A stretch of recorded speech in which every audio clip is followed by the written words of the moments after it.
This is the Barbecue Central Radio Show, which is recorded live each Tuesday at 9 p.m. Eastern Standard Time. The Barbecue Central Radio Show is being brought to you by The Barbecue Guru, the original creators of automatic temperature control devices, now offering 4 different models for you to choose from.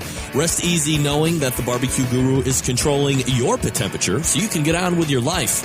Visit bbqguru.com or call 800-288-GURU for more information.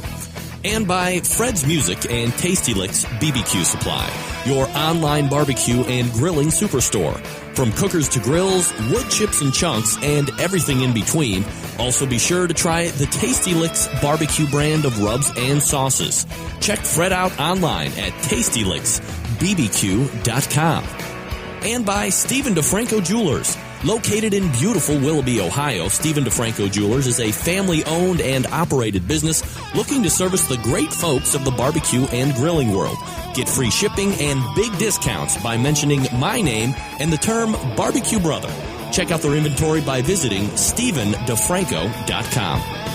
And by Butcher Barbecue, with 30 years of experience in retail, wholesale, meat markets, food service, and customer service. Using that experience, everything they do and sell at Butcher's Barbecue comes from real-world knowledge. Check out their award-winning spices, sauces, marinades, and injections by visiting ButcherBBQ.com. Always trust your butcher. And by the Barbecue Institute. Take your barbecue to the next level with the Barbecue Institute class. Pitmaster Conrad Teddy Bear Haskins uses his years of catering and restaurant experience combined with food science and smoking secrets to help you understand how to improve your barbecue. Visit bbqinstitute.com and register for classes today. And by Green Mountain Grills. Discover something you'll really, really love. Grilling with pellets. Green Mountain pellet grills are the top of the line, best of the best, but not the highest in price. And be sure to check out all of their flavor rubs, sauces, and pellets for the Green Mountain Grill, all on their website. Visit greenmountaingrills.com to peruse the entire products portfolio. And by Barbecuer's Delight Wood Pellets. 2/3 oak, 1/3 flavor wood, giving you that perfect combination of BTU burn and sweet, succulent smoke you're looking to get all over your meat. A wide variety of flavors, so please go to the website to check it out and get yours today. Barbecuer's Delight, which is bbqrsdelight.com. Hi, this is Scott Greenya from Fairfax, Vermont, also known as Scotty the Q, and you're listening to the Barbecue Central Show. So to get that perfect barbecue, you use wood. Are you sure it's safe? Whatever. We put the lighter fluid on, strike the match, and... Oh, should we call the fire department? That might be a good idea.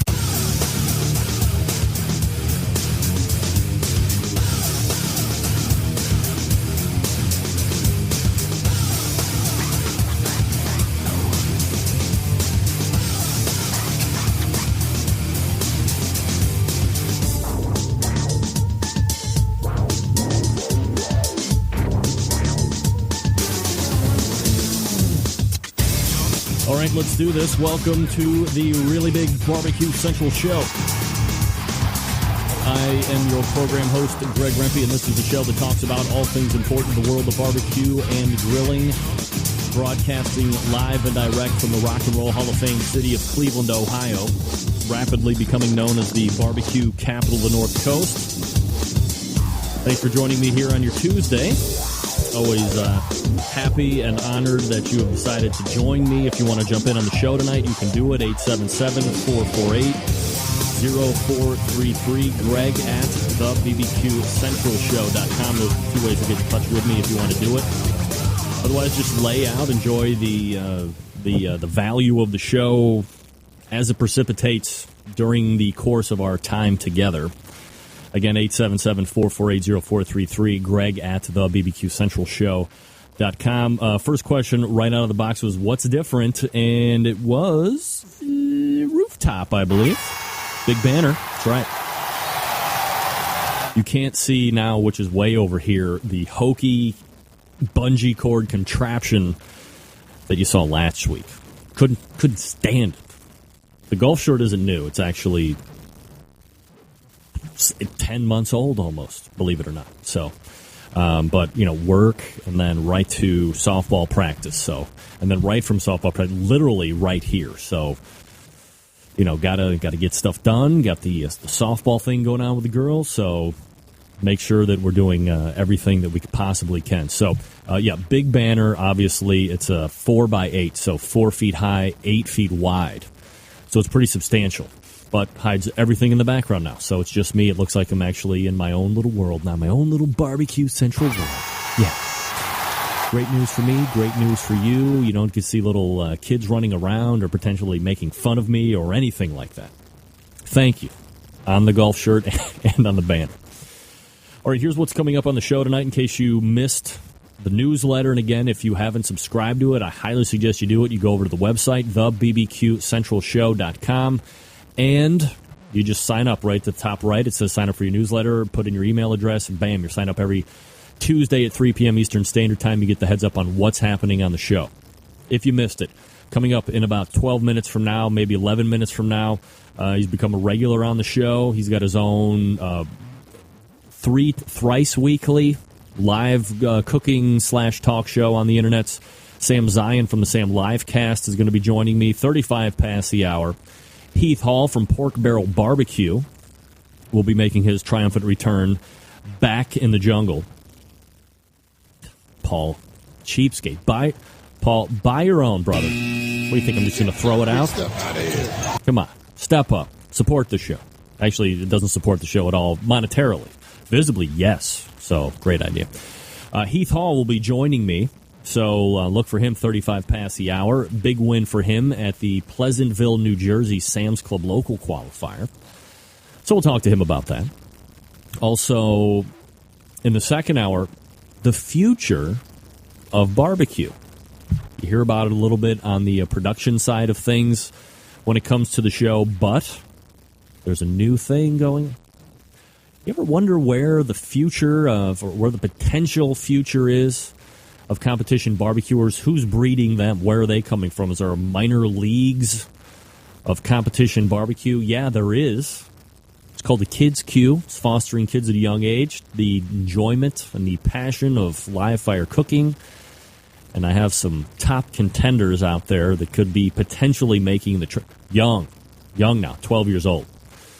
They're going to be coming on the show. We're going to be talking about the future of barbecue, believe it or not. At 35 past 10 o'clock, a monthly contributor to the show, somebody who everybody appreciates, adores, and respects because he helps us save money or spend our money wisely. Scott Roberts from ScottRobertsWeb.com doing the sauce and rub reviews. So there you have it, 877-448-0433. Greg at thebbqcentralshow.com. All right. Survey question number 1. That's the only one I had time to do tonight. I apologize. What's on the Labor Day menu? You tell me. Labor Day coming up Monday. Everybody's pretty much going to have that off. So what are you concocting? Is it standard fare? You venturing outside of the barbecue and grilling box a little bit to fancifully fascinate your friends and neighbors? All of that stuff. It is, what are you making? That's Survey Tuesday. Quick and easy. Let me remind you of something quickly here. There's an app called the TuneIn Radio app, and basically it's like satellite radio in your pocket. So if you have a smartphone, you go into whatever your particular application center is, and you search for TuneIn, TuneIn, TuneIn Radio. You download the app. It's free across all platforms. And then search BBQ Central, and then it should bring up this radio station. It should appear, boom, you can listen to the show live every Tuesday from wherever you are. As long as you have cell phone service, you can stream the show live. Plus, off hours, you get replays of shows dating all the way back for at least a year. So, again, free on any platform, iOS, Android, RIM. You get the app for $0.00. You can listen to the show all day long, twice on Sunday. Don't forget the Green Mountain Grills is appearing right now at the Nugget Rib Cook-Off in Reno, Nevada. They're doing it right now. Remember, almost 250,000 people show up there each and every year, and they're showing out the Green Mountain Grills. Still working on the Around the Pit segment. I have 3 committed right now, so I'm looking for at least 1. So, again, if you're interested, if you can commit to a couple minutes of a report each and every week on something that has to do with the world of barbecue and grilling, and you can do with anything, let me know. Drop me a line, email me, call me, whatever, Greg at thebbqcentralshow.com. If we can do one more person, then we'll at least give it a try, see if it's got legs, and that would take place at the 9:35 segment each and every week. Depending on guests, might bump to top of the hour, 10 o'clock. All right, hey, look, completely sidetracking here, and I don't know if this is out of line on my part or not, but look, there's a friend of the chat room, Diane Me, loyal listener / watcher of the show, and last week she lost her husband, and it seemed pretty unexpected. He passed away. Pretty unexpected, very sudden, at least from what I was reading. I don't know if that's the case or not. Jeez, oh man. I mean, we have a lot of fun on the show, and we talk about a lot of unimportant things that we think are important on the show. And really, this kind of keeps things in true perspective. What's important? Gang, do me the favor. If you have the chance, stop by Diane's Facebook, or if you have her email or whatever. I don't know if she's probably not going to be in here tonight, of course. Let her know you're thinking about it. Pass along the thoughts, the prayers. You know, I'm not overly religious guy or whatever. Whatever you can do to kind of help at least know that you're thinking about her. One of the diehard fans here that tunes in live each and every week. And, you know, that kind of leads me to the second part, which is, man, you know, when was the last time you told your wife, you told your husband, your kids, maybe you really like your next door neighbor, or whatever. When was the last time you told them you loved them? Because what's the one thing that we know for sure? You know, our time is limited. We're all going to die. No doubt about it. No, can't be sad about it because it's just going to happen. You can be sad, you know, when you're gone. But, I mean, we know it's coming. So you can't be scared of the dying part. You can't get out of it. We don't know how it's going to happen. Numbers called, boom, out of here, as the old saying goes. Diane, thoughts and prayers to you, honey. I mean, I can't imagine, won't even begin to imagine what it would be like for me to lose my wife, or God forbid, a kid. I mean, words just can't do it justice. So if you can reach out to her, next time you see her in the chat room, you know, give her a little private message through here. It doesn't have to be in front of everybody. But I can't imagine what she's going through, and I know I can pretty much speak for all of us here when we say, you know, D, hang in there. Feels real bad right now. Time will help, but, you know, the loss is substantial, and we're thinking about you here in the show. So, there you go. Very sad news, in case you didn't hear, in regards to a really good fan and a really good watcher, contributor to the show, especially in the chat room. Really appreciate what she brings to the show. All right, Sam the Cooking Guy coming up right after this. Let me tell you quickly about Tasty Licks Barbecue. You know, we talk about it all the time. Maybe you're looking for something to complement your grill or your smoker. You're looking for that special tool. You just don't have it anywhere. So now you're forced to go on the internet, especially if you don't have a specialty barbecue and grilling store around your area.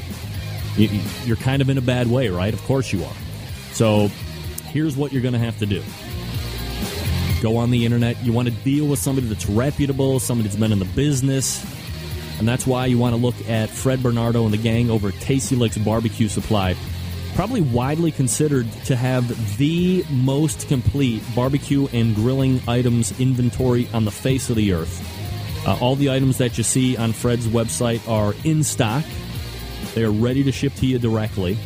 Now, there's probably other places on the internet that you can go ahead and buy stuff from. But are you sure it's going to get there on time? Is it in stock? A veritable cornucopia of things that could go wrong when you're not dealing with people that you know specifically. And that's why I urge you to visit TastyLicksBBQ.com. You know, you want to work a special deal with Fred. He's a businessman. I'm not saying that he's going to do anything specifically, but look, he could absolutely decide that he wants to do some things that might make it even a little bit sweeter for you.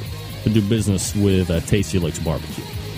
So, in case you don't know what they carry, it's a veritable cornucopia, as I just said.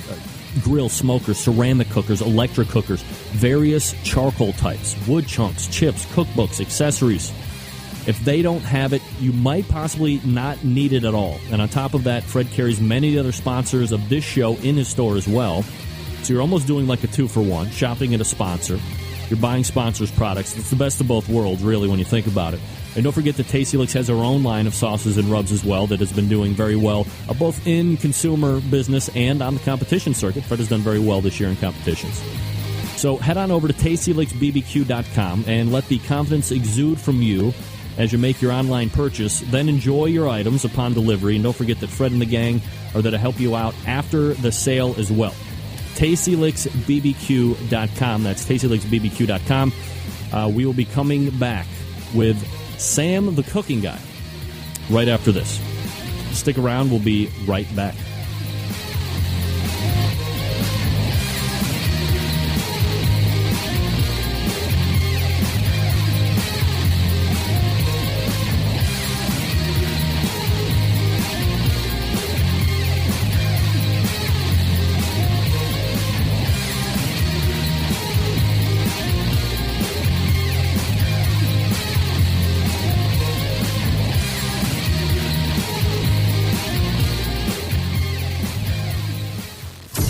Broadcasting live from the Barbecue Central Radio Network studios in Cleveland, Ohio. You're listening to the Barbecue Central Radio Show. Once again, here's your host, Greg Rempe.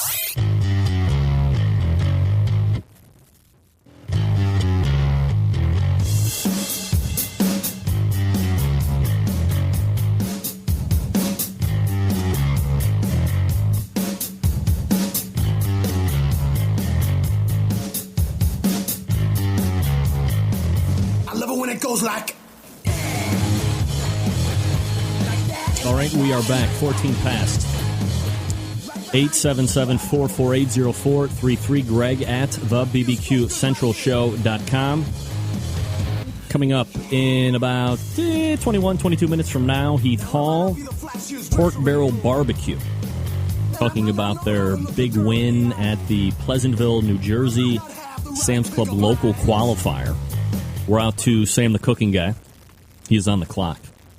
I don't know if you guys are keeping track of, the local qualifying events, but of course, these are just starting now to finish up.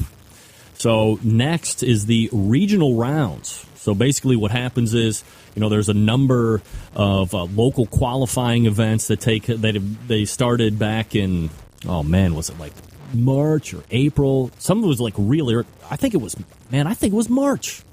Like when Dr. Barbecue and Kevin Bevington, like in Oviedo. Was it Oviedo, Orlando? Orlando. And that was like one of the first ones to take place. And that regional is going to be coming up here shortly. But it's been taking, all the local qualifiers have been going all along during the course of the year. So here's what happens. The Sam's Club the Sam's Club tour, the barbecue tour, comes to a Sam's Club in your area. Maybe your area. You can check it all out on the KCBS website. And they have the ability to take in 30 teams. So there was quite a bit of to-do and hullabaloo and all of this other stuff when the registrations were actually taking place earlier in the year. It was kind of a cluster. There was a lot of people that ended up getting pissed off about the whole deal. Robert McGee from Munchin Hogs at the Hilton was actually one of those people. Said it was just a nightmare. He wasn't even going to do it. And then 2 weeks before the Canton, Ohio event actually took place, that didn't fill up. And surprisingly, maybe not surprisingly, there have been a number of Sam's Club events that didn't capacity out to those 30-team limits. So if you were watching, is this one full, is this one not? I mean, odds are going to tell you, because what's happening is the top 6 teams in local qualifiers move on to their regional rounds, which is great. So all you really need to, everybody goes in to win, right? You don't do competition. Some of you do. That's why I would never want to do it, because I would just want to go in and win, and if I didn't, I'd be pissed. But you want to go in and win, obviously, but you want to get within that top 6 so then you can move on to the regional round. So these regional qualifying events have been taking place all over the course of the year so far. I think, again, starting it was either late February or March.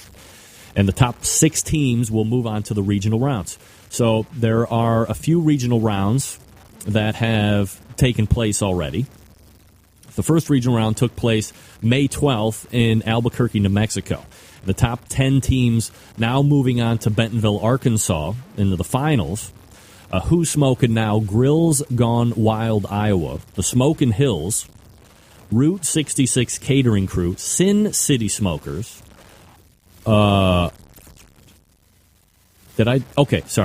Page break. Scared the crap out of myself there. Sin City Smokers, R&R Barbecue, Trailhound Smokers Barbecue, Smokin' Triggers. Ever heard of those guys? 2 Lil Max Barbecue, and Piggy D's Barbecue. Those 10 teams have already made it, punched their ticket into the round of 50 finalists that will take place in Bentonville. And then there was also a second regional round that took place 2 weeks ago. That was the regional round in Rockford, Illinois. That was a stacked event, by the way. Wouldn't have wanted to been in there, that's for sure. Lucky's Q won that event. Lucky's Q out of Des Moines, Iowa. You would remember that we had the pitmaster of Lucky Q's on this show. We talked about all of it. It was wonderful. And then True Bud Barbecue, who, by the way, I haven't really looked at what the current standings of KCBS are. I should probably do that. Is this the homepage? Wow, look at that. I even got a shit. Three Eyes Barbecue. I'm going to get back to the regional thing, but up-to-date top 10 standings in KCBS. Three Eyes Barbecue still tops the charts. Tippecanoe number 2. Pigskin Barbecue 3. Little Pigtown 4. Swiggin' Pig is 5. Big T's Q Crew 6. True Bud 7th. Q-Ow 8th. JP Custom Smoke 9. Parrot Head Smokers is 10. So that rounds out your top 10 KCBS currently. So you would recall, I'm getting way off base here, but my hair is at stake, in case you didn't remember. But Chad Lee Von Ward of Whiskey Bend Barbecue in the Pit Radio over on Blog Talk. He was on 7 to 9 previous to this show tonight. And a great show, by the way. If you haven't ever checked it out, do yourself a favor and check it out. We have a bet that True Bud Barbecue will finish ahead in the standings of KCBS overall over Bubba Q.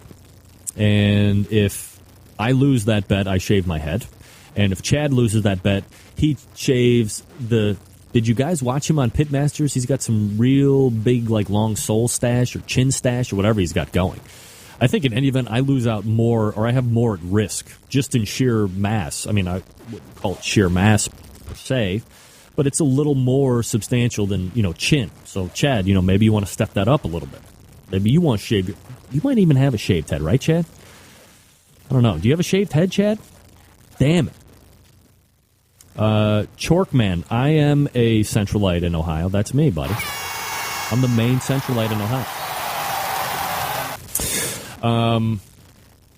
So, as long as True Bud stays above I could care less if they all True Bud would care substantially more.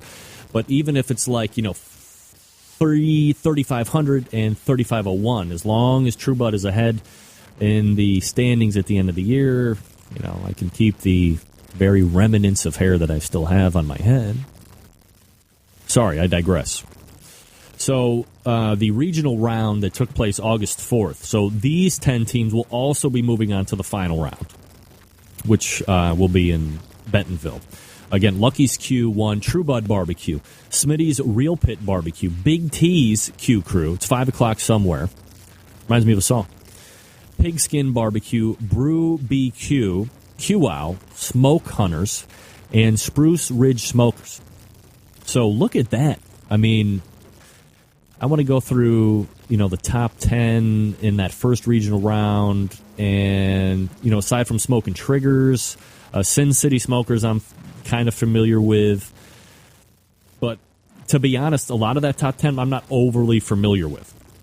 Not saying that they're not good teams by any stretch of the imagination. It's just not one of the names that you hear all the time. In the Rockford, Illinois final, easily could see True Bud moving on and winning. Could see Big T's Q Crew moving on and winning the final. Could see Pigskin Barbecue moving on and winning. And could see QOw moving on and winning. So you have 1, 2, 3, 4 teams coming out of that regional alone that you would quite possibly get, what, a 2-to-1 odds, 3-to-1 odds, maybe less than that for some of them. So that's a regional that really stacked in talent. And there's 3 more regional events slated. And the first one will be September 15th. That's going to be in Chesapeake, Virginia. Actually, Pork Barrel's Heath Hall will be taking place in that event, in the Chesapeake, Virginia event. And then a week after that, on the 22nd of September, in Hendersonville, Tennessee. Let me tell you something. You thought that the Rockford, Illinois regional was stacked? This regional is stacked. Back-to-back with talent. I mean, look at the teams that made it in here. And here's the other thing to factor in. And you'll recall that when I'm talking to teams and I say, hey, this is when your local was, typically it's, a couple days after their local qualifier was. And I look out, I try and be diligent on my research and say, okay, well, here's his local qualifier. Could be 2 weeks, could be 3 weeks, could be. These people have had a huge layoff. This Hendersonville, Tennessee, has had a substantial layoff in regards to when the last time they competed in the Sam's Club Tour venue is. Just to give you a idea here, Hendersonville, Tennessee, February 18th in Tampa. Then there was March 3rd in Ocala. Then there was June 2nd, June 9th, June 16th, Marietta, Georgia, Huntsville, Alabama, and North Charleston, South Carolina. So you're looking at roughly, for some of these guys, for these Florida teams, you're looking at 7 months, a little more than 6 months. And then on the new side, for the guys that competed in June, it's still a 3-month layoff. It's still a 3-month layoff.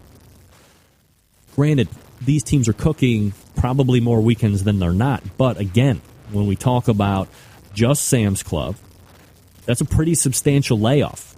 And man, there are some really good teams. Really good. Coming out of that, or going into that Hendersonville, Tennessee qualifier, or regional round. So look for that on the 22nd. Oh my God. But man, that layoff is ridiculous. And then you have the September 29th regional in St. Charles, Missouri. So look for that. And then, not 2 weeks after, maybe 2 weeks, in Bentonville, Arkansas on October 13th, you have the finals of the Sam's Club Tour. So you're looking at a pretty good run of about 8 months from when the very first one took place, which I believe was February 13th. I think I just said that. Let me go back through and check that. February 18th. So just shy of a good 8-month stretch of Sam's Club tours. And all in all, still very successful, still very popular, people wanting to get down there. I don't know if it's just because it's nice and there's, good. Were the gift baskets as good as they were last year? That's what I always heard last year, was that Sam's doled out for the teams. It's not a bad perk. Getting a lot of good Sam's Club stuff. So the finals, everything will be done and over with October 13th. And of course, as anybody knows that follows Competition Barbecue, October is the absolute crown jewel month of competitions. In that month, you will see the October 13th Bentonville, Arkansas Sam's Club final. You will also see the American Royal, both open and invitational. You will also see the Jack Daniels World Championship Barbecue. Chorkman, I am not drinking vodka. That is straight up water. Get that big stuff out of here. But it is on the rocks. Thank you. Try and keep it professional when I can. Not like that one time when we did the moonshine. That was one of the worst ideas ever. Remember that, guys? Crazy. And then, yeah, that's right, Dave. 1st of November, the World Food Championships. Now, Dave, in my defense, I did say that most of these cooks were probably also cooking most of the weekends in between the local qualifier. But, we'd like to add a little bit more drama here, make it a little bit more dramatic. But still, it does count. You want to get there. So 3 more regional rounds left. Again, Chesapeake, Virginia, about 28th today. And then we have Hendersonville, Tennessee on the 22nd. And we have September 29th, St. Charles, Missouri coming up as well. Finaling 13th. Then you have Jack Daniels. I can't believe I'm going to ask this, but I know I'm going to get it right there. When is the Jack Draw? Doesn't that happen like this weekend? Is that this weekend? Did it already happen? Did I miss it? Jack Draw? When is the Jack Draw? It's this Friday. I wonder if my guy Joe Amore from Smoky Mountain Smokers is going to be heading down there. Man, that's going to be great. Love to see what's going on with the Jack Daniels. Of course, you have your automatic qualifiers, and then you have what either endears you to the Jack Daniels outright, or de-dears you, or gives you the fuel to say, this is what I really dislike about the Jack Daniels, which is this. You have to have won, the state championship qualifier, and then you submit your paperwork, and you get the bung put in, the hopper, and you have to hope that within those states that you have balls in, that your particular ball is pulled out. I like to call it bung. Seems so weird to me. It's like one of the worst terms I've ever heard. Pull your bung. Are you kidding me? Anyway, you're at the mercy of the draw. Now, you will take many, many arguments on either side. This is what makes it what it is. And also, this is what makes it what it isn't.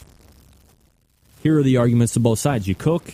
Everybody has equal chance within the states. And if you're pulled, and you're in. You get to enjoy the majesty and the mystique that is the Jack Daniels World Championship Barbecue Cook-Off.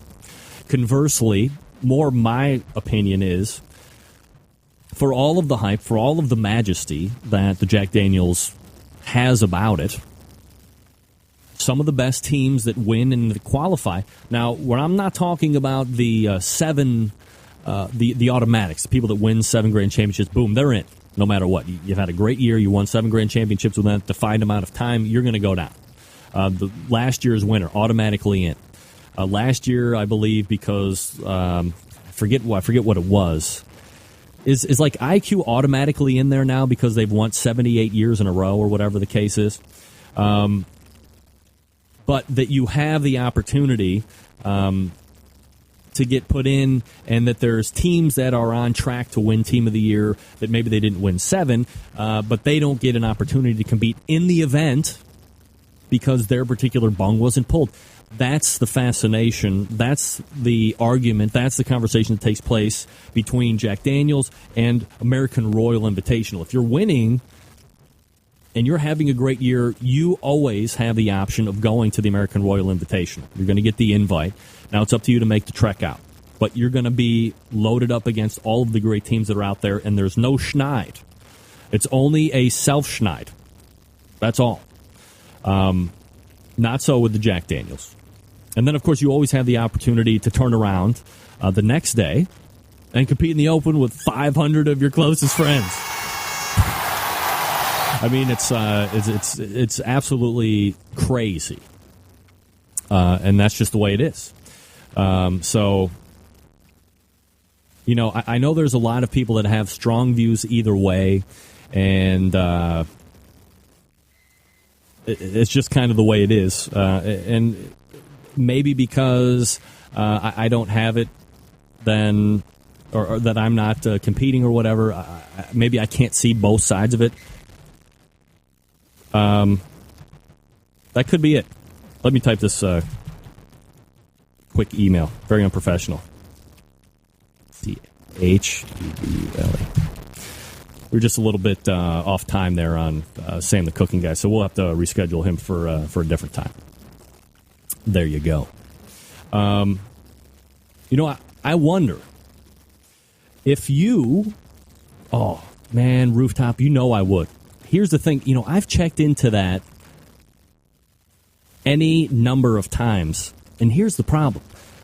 I cannot physically, in good conscience, make that trip with all of the gear.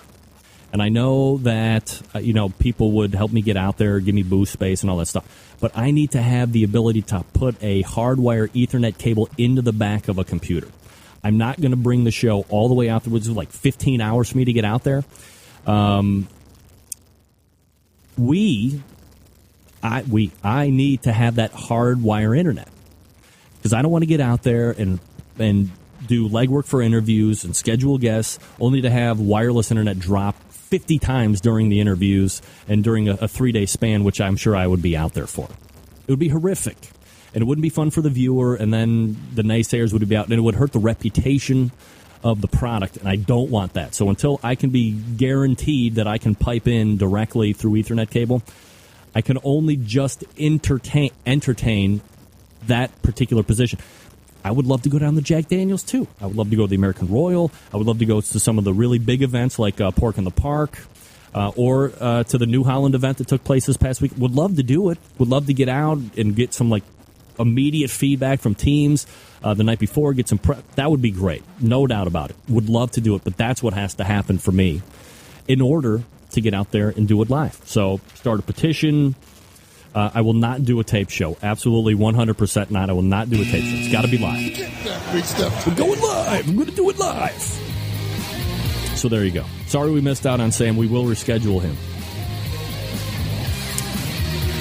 But you might be wondering, how am I going to take my barbecue to the next level? Maybe you're not a competitor like me, but you want to hone the skills because you're ready to impress friends and neighbors alike. May I suggest to you a class from Pitmaster Conrad Teddy Bear Haskins. Now, Conrad uses his years of catering and restaurant experience combined with food science and smoking secrets to help understand how to improve your barbecue. And backyard barbecuers and those folks who are looking to open a business drive and fly in from all over the world for the Institute's small, friendly, informative classes. You have the upcoming Barbecue 101 class. That'll be at the Riverhead, New York location, also in Dallas and Houston, Texas. There'll also be a commercial barbecue class for those wanting to open their own business. That'll be coming up at the Gator Pit Factory in Houston using their approved commercial kitchen. Remember, it's a business. Got to have commercial kitchens. Now, following a sold-out second annual barbecue at the McKinley Springs Winery, plans are already in the works for next year of 2013. The Barbecue Institute is planning on adding a 2-day Dutch oven class and a 1-day butchering class on each side of the weekend. You can learn the differences between cooking with gas, charcoal, logs, wood pellets. They can all produce amazing results, yet they all require a little different route to get there. Learn the practical secrets and the food science on the methods to get the best results from each heat source. Now, we're not competing in classes on the weekends. Conrad is conducting private classes and corporate events from coast to coast during the week. He also founded OPBBQ.com in 2004, still barbecues for troops and wounded warriors. So take your next off-site party and make it really memorable. How do you do that? Have a Barbecue Institute off-site party. Show your employees you care with the very best barbecue that money can buy, and they will be talking about it for years to come. It's always important. If you're a business owner and you have people that you know you can count on, maybe you're riding them a little bit hard. Don't just take it for granted. They get pissed, they look for another job, and they're out of there. Now you're stuck with the short end of the stick, as it were. This Barbecue Institute offsite party can really turn the tables, shows you appreciate them, and that's what keeps people around in your workforce. Happy workers. For details on Barbecue Institute classes, visit bbqinstitute.com or check their Facebook page for the latest news and pictures. That's bbqinstitute.com. All right, we're going to step away really quick, and when we come back, we'll be back with Heath Hall from Pork Barrel Barbecue to talk about the Pleasantville, New Jersey winneroo. Maybe also some other stuff. We'll see. You never know what that Heath has got up his sleeve. All right, you're listening to the Barbecue Central Radio Show right here on the Barbecue Central Radio Network. Stick around. I'll be right back.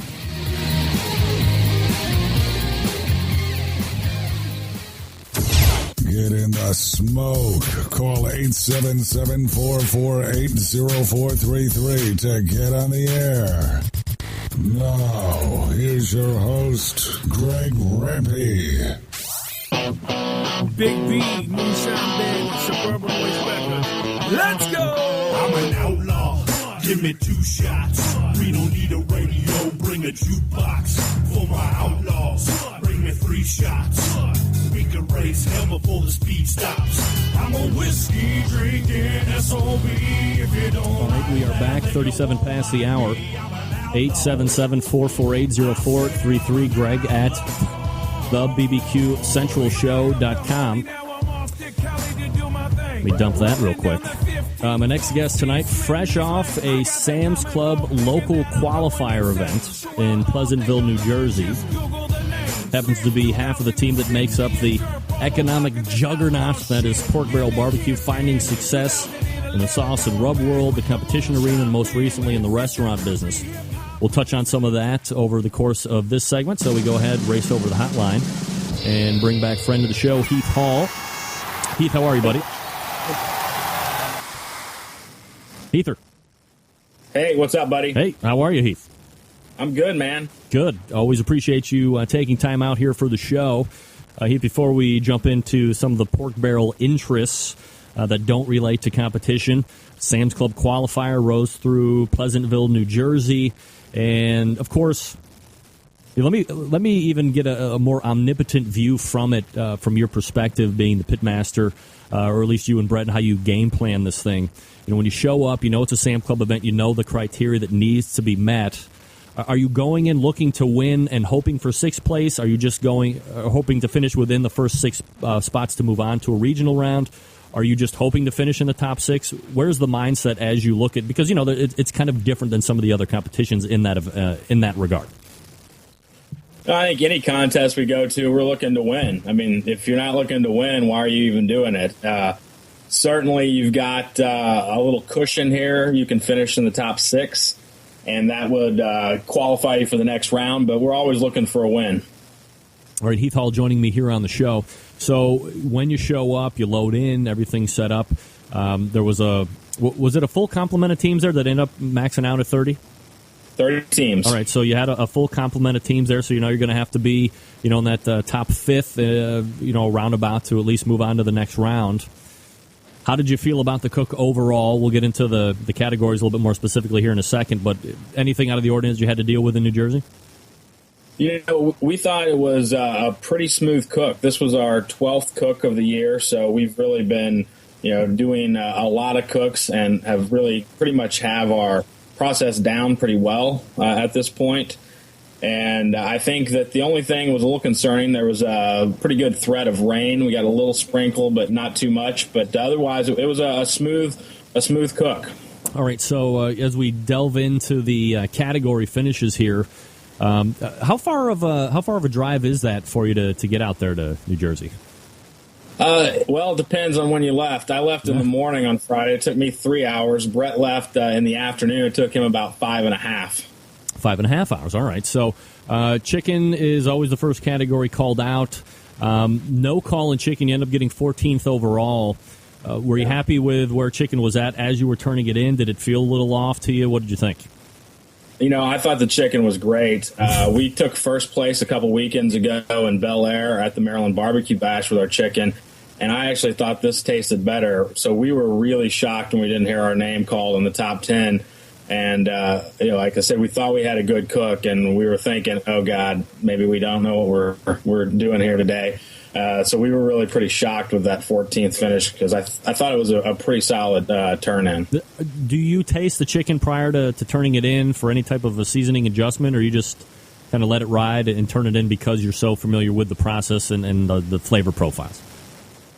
No, we taste. We do two separate cooks on our chicken. One's a little bit longer cook, just in case we don't have one that's overcooked or one that's undercooked. So we taste both of them, and like I said, we thought that they had good flavor. They were juicy. They looked good in the box, we thought, but sometimes the judges don't agree with you. That's just the case when you do with judges. We're talking with Heath Hall from Pork Barrel Barbecue. PorkBarrelBBQ.com, the website. If you like to hit up the Twitter at Pork Barrel BBQ, the largest followed barbecue item there on the Twitter, by the way. Ribs is next, and 11th overall, so just outside of getting a call. How did the ribs taste to you, and were you surprised that you didn't hear your name this time? I tell you, ribs has been our Achilles heel all season. We've probably lost 2 GCs as a result of ribs that finished in the bottom quarter of contests, and we've been struggling all year with ribs. They're either undercooked or overcooked or underseasoned or overseasoned, and we thought we turned in some of the best ribs that we turned in all year, and although we didn't get a call, 11th was actually, I think, the second best finish we've had in ribs all year, so we were very happy with that. Yeah, 156 flat as far as points are concerned. When you talk about the inconsistencies of ribs and how they're your Achilles heel, how do you go about fixing it? I mean, obviously you don't want to make wholesale changes week in and week out, but to have maybe a couple of GCs slip out of your hands because the ribs and because they're being as inconsistent as they are, how do you approach going about trying to get them a little bit more consistent and scoring a little bit better? We've been doing a lot of practice cooks on the smoker, trying to really lock in the timing on the ribs. It's like riding a bike. The more you do it, the better you get. And I think that hopefully we're on to something now. We did a couple adjustments on Saturday, and like I say, thought they were some of the better ribs we've turned in this year, so hopefully we can continue that streak in a couple weeks. Heath Hall joining me here on the show. All right, Heath, so just a little bit, just out of the top 10, literally. Come to pork. Things now start to feel maybe a little bit better. Not top 5, not top 4, not top 3. Win the whole pork category, and with a nice, healthy 172 points, so just 8 points shy away from perfect. Probably felt pretty good, and I would imagine, or maybe you didn't. Did you think the pork was good or not? No, we thought the pork was really solid. It was probably the best box that we turned in all day. And it was probably, although not the highest pork score we've had this year. We won pork out in Las Vegas with a little bit higher score. But I thought it was a really pretty box. The meat had a really nice mahogany color on it. We knew that we were turning something we were proud of in. Wasn't sure it would be a first-place box, but we thought that it had the potential to be a top 10 box for sure. All right, so you go from there back to brisket, which is obviously the last category that's always called. No name mentioned again. You don't know where you're going to be finishing, obviously, as awards are going on, but you get 11th overall, so we know that now in hindsight. How did the brisket feel, and anything you would have done different to it? Another shocker to us. We thought the brisket was really great this week. We had almost a 179 in brisket a few weeks back in Rhode Island, and this one, in my opinion, tasted pretty similar to that one. It was a little, maybe slightly overdone, but I thought it was very tasty, and it's the first contest in 5 or 6 competitions that we hadn't placed in the top 6 in brisket, so we were a little surprised. And at this point, we're thinking no calls in 3 categories. We probably aren't going to advance. If we do, we better hear our name in the 6 or 5 block. Now, it's interesting. A couple different ways that I want to head here. When you have as good of a cook as you say you thought you had. Is it kind of one of those things where when the cook likes it, the judges aren't going to like it as much? Or is it a little bit frustrating to know that you've cooked this well and the judges aren't accepting it as much as you thought it would be? It's a little bit of both. I think a lot of barbecuers will agree that sometimes it's better to think your food is terrible than is great, because it seems like you will get a better result from the judges. This contest was probably the lowest scored contest we've ever cooked. I mean, if you look at the scores, they were really low, and I'm not real sure what the reasoning behind that is. One team I was talking to was surmising that most of the judges were competition cooks that couldn't get into the contest, and so maybe they were judging on a little bit higher plateau than the average judge does. But it was tough scoring weekend, I think, and so we're just happy we survived. Yeah, absolutely. 641 and 7/10 brings home the grand championship. As they're calling out top place overall, because of the lack of 3 calls. I mean, you did get the 1 win. You have no idea that you were just outside the top 10 on 2, and not so bad on the chicken either at 14. Is it a shocker when they get to reserve, you don't hear your name, and then to hear your name called as grand champion at that point? It certainly was. Like I said, Brett and I, after brisket was called, kind of looked at each other and said, if we don't hear our name in the first, 1 or 2 of these, in 6th or 5th, I don't think we've got a chance. And so 6th and 5th passed, and I was pretty dejected because I really thought we had a pretty good cook. And my buddy Kit Rudd with DeGuayo Barbecue was standing right next to me, and he said that when they started to announce the GC, they said something like, and out of nowhere, a surprise GC. And Kit said that at that moment he knew it was us, and he looked over at me, and of course I'm still kind of sulking, and he goes, pork barrel barbecue, and Kit said he looked at me and my face looked like priceless. My mouth dropped down to my knees, and it was like I said, we thought we had a good cook. We didn't hear our name 3 times, and then to actually walk away with the GC, it was a shock. It was definitely the biggest shock we've ever had at a contest, I think. Is it something that would measure to the success at Las Vegas earlier in the year, or just a different kind of thing altogether? I think it's a different thing. The cook in Las Vegas was a special cook. 111 teams. It was a huge contest. Lots of teams from all over the country came in. And we had a really good cook. We had 3 calls in that one. We had first place pork, 6th place chicken, and 20th place brisket. And our ribs weren't too far back at 32nd. And to travel that distance and to have that kind of success was pretty special. But there were a lot of great teams. Our buddy Paul Huff with Gone Hagen, a great cook who. Congratulations on not having to wait to hear your name called on Friday, Paul, with the auto to the jack. That's right. Of course, Kit Rudd with DeGuayo, Local Smoke out of New Jersey. Those guys are great. Wilbur's Revenge, lots of good teams. So, any contest you can see your name at the very top, you walk pretty happy. Absolutely. Heath Hall joining me here on the show. PorkBarrelBBQ.com is the website if you want to check out their sauces and rubs and some of their other interests as well. So you're going to be moving on to Chesapeake, Virginia. I would imagine you've had really good cooks this year for the most part. Heath, you're running a little bit of momentum into that regional round to potentially project you onto that finals in Bentonville. Yeah, we've got one more cook between now and then. We'll be picking in the Panhandle in West Virginia in 2 weekends, which is always a solid contest. No different this year. You'll have, 3 Eyes, the top team in the country. Dan and Chris will be there with them. Mike Richter. Lots of great teams. So it'll be a good warm-up, good chance for us to have a cook between now and then to shake the rust off of a weekend off this week. And then we'll head down to Chesapeake in 3 weeks. And again, as you were talking about earlier, all these regionals are pretty stacked with a lot of great teams. The East Coast sometimes doesn't get the credit it's due, I think, with the strength of the teams out here. But there's a lot of great teams out here. Like we were just talking about 3 Eyes, the top team in the country right now. Those guys are on fire. Oh, totally. So there's a lot of great teams out here. You got Tuffy. He's not going to be cooking in the Sam's Club because of Pit Masters, but he's out here at almost all these cooks we do. So we've cooked against a lot of great teams this year. We've cooked in Missouri against some of the great Midwest teams, and like I said, we got to cook out in Vegas against a lot of the good West Coast teams. And then after that, Chesapeake will head out to Missouri to cook contest in Columbia, Missouri, Roots and Blues and Barbecue as a warm up for the Royal the following or 2 weeks later. Heath Hall joining me here on the show. Heath, before I let you go, I got about a minute left.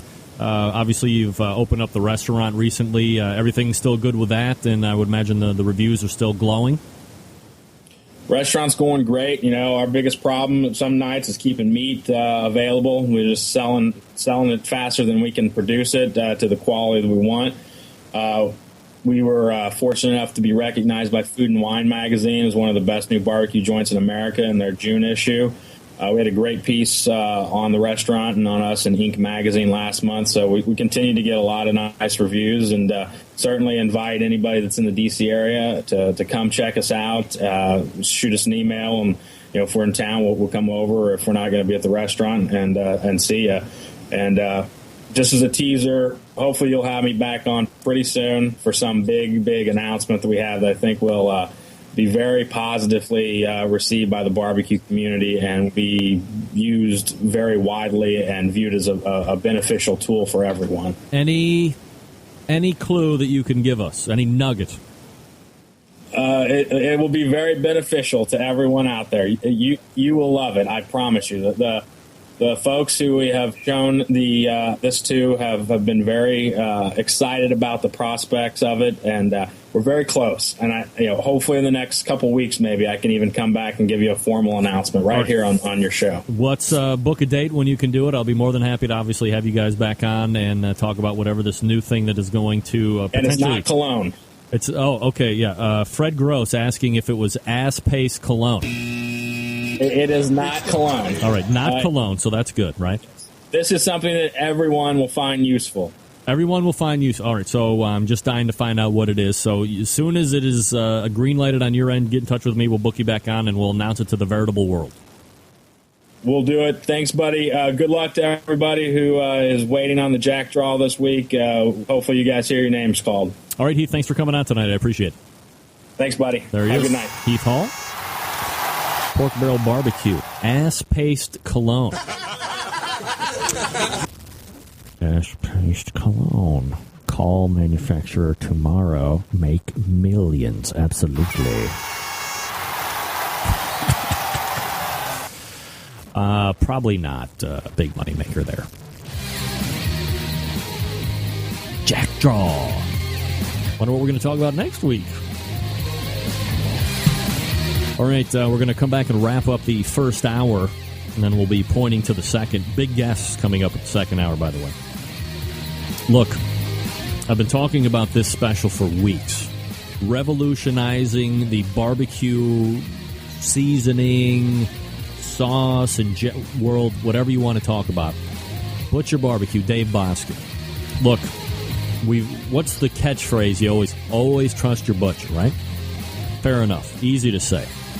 But what's he doing to have you trust him, maybe even more than you might already do?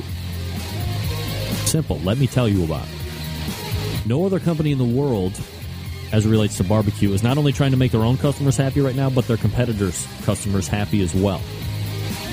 Maybe you've bought an injection that hasn't worked out for you. Your scores have suffered because you started to use it. Now just sit around and collect dust. What are you going to do with it?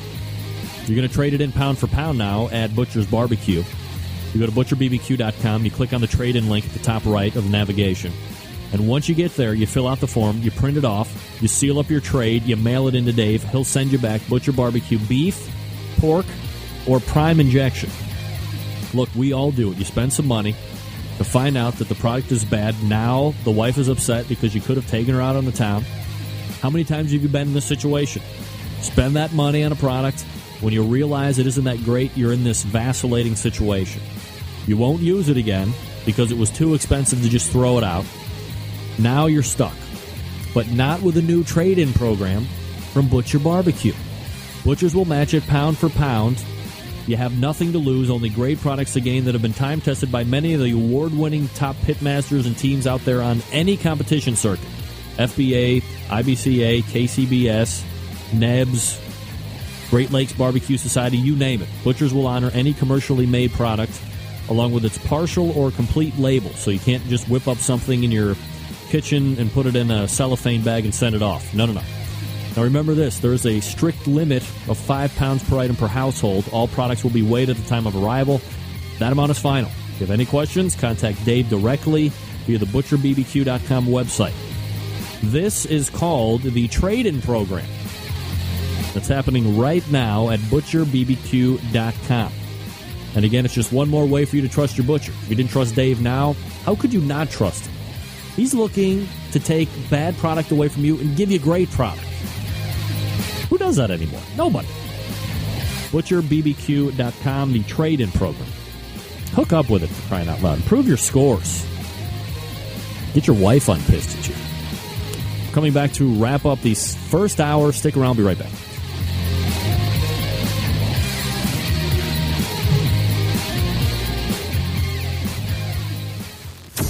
Big name interviews, advice on cooking brisket and ribs, and the only host willing to share his honest opinion on all things important in the world of barbecue.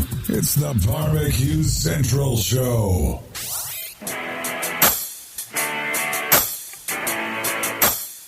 Who would have thought this music thing was going to go this far? I never asked for this. I never asked for this fast living, the women, the whiskey, craziness. All right, welcome back. Whiskey in my soul. 57 past, 3 minutes till top of the hour. Thanks to Heath Hall for joining me. Just got an email from Sam the Cooking Guy. So sorry, my friend. Long but good story. Long but good story. If it doesn't involve hot lesbians, I don't want to hear about it. Hopefully, duly noted. Things happen. It's live. Luckily, I just had some backup material to go to. Recap of Sam's Club. Talk a little about the Jack and American Roll. Is that what they call it? American Roll. And then thanks to Heath Hall for joining me, talking about his win at the Sam's Club local qualifier in Pleasantville, New Jersey. And he'll be moving on to the Chesapeake, Virginia regional. Top 10 move on to the finals in Bentonville. So stay tuned for that. It's going to be fun and exciting. PorkBarrelBBQ.com. PorkBarrelBBQ.com. Next time I get down to Virginia, I am going to go to that Pork Barrel restaurant and demand free food and Wi-Fi. Heath, do you have hardwire internet? I'll come down to D.C. and we'll do a live show right there on the air if you have hardwire internet. Who would want to do that? That'd be awesome. Sitting in the bar area, fielding questions from drunk slobs piling in off of the business district of D.C. And that would be sweet.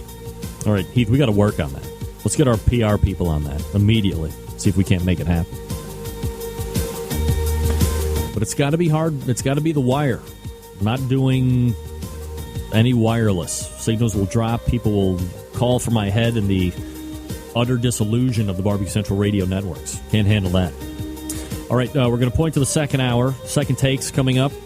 Also, Barbecue Bob Trudnak, the future of barbecue, and Scott Roberts. Stick around for all of that and more. We'll be right back right after this. You're listening to the Barbecue Central radio show right here on the Barbecue Central radio networks.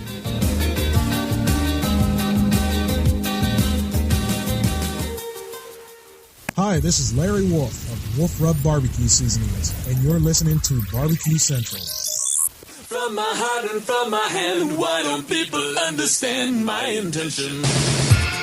Happy to have you aboard here for the really big barbecue show. We cook because we have to, and we grill because we want to. Fine, how's it going? You have a great show. I'm a big fan. So what seems to be the problem here? This man looks like he's dead, and he's in the crackle. Charbono! It's all about the Charbono, dude!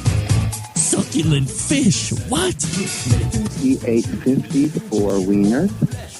But listen, Lavernius, shake a face. I'm shaking like a dog shitting peach seeds. You could use it to fight off creeping marauders looking to take your steaks off your grills. I just like being anywhere with Junior, Senior, and Diva. Sounds like a whole other type of movie. Wow. Yeah, really. Keep it hot, keep it clean, keep it lubricated. We have top men working on it right now. Ooh, top men. All right, just like that, we are in the second hour. Fast and Furious show. If you missed the first hour, you can always go back and get it on podcast. If you do not subscribe to the show, you can do it via iTunes. You can get the archives on the Barbecue Central website, thebbqcentralshow.com. Go to the archives portion. Also, the show is uploaded video form to YouTube every morning, the next morning. I'm trying to think of where else it is. If you don't like iTunes and you use some other type of podcast catcher, you are more than welcome to use the new updated URL feed, and which is called the XML or RSS, and plug that into your podcast catcher, and you will get the shows downloaded to your computer, and then you probably have to move them over to your MP3 if that's how you listen. You can also get it on Stitcher Radio. You can get it on Blueberry with no E's, BLUBRRY. If you Google the Barbecue Central Radio show, you're going to get 10, 20 pages of returns on various stuff. Go back and learn about the history of the show. It's fun. It's exciting. Google me. Google you. You ever Googled you? Google you. You might not be like what you see. You might be disappointed you don't find as much as you think. Whatever. It happens. So if you do miss portions of the show, you can always go back and get it again. Preferred ways: iTunes download. A lot of people use that, and then through the website, thebbqcentralshow.com. And go to the archives page. Again, if you YouTube, there's a video there. Quick reset: we had Heath Hall from Pork Barrel Barbecue on.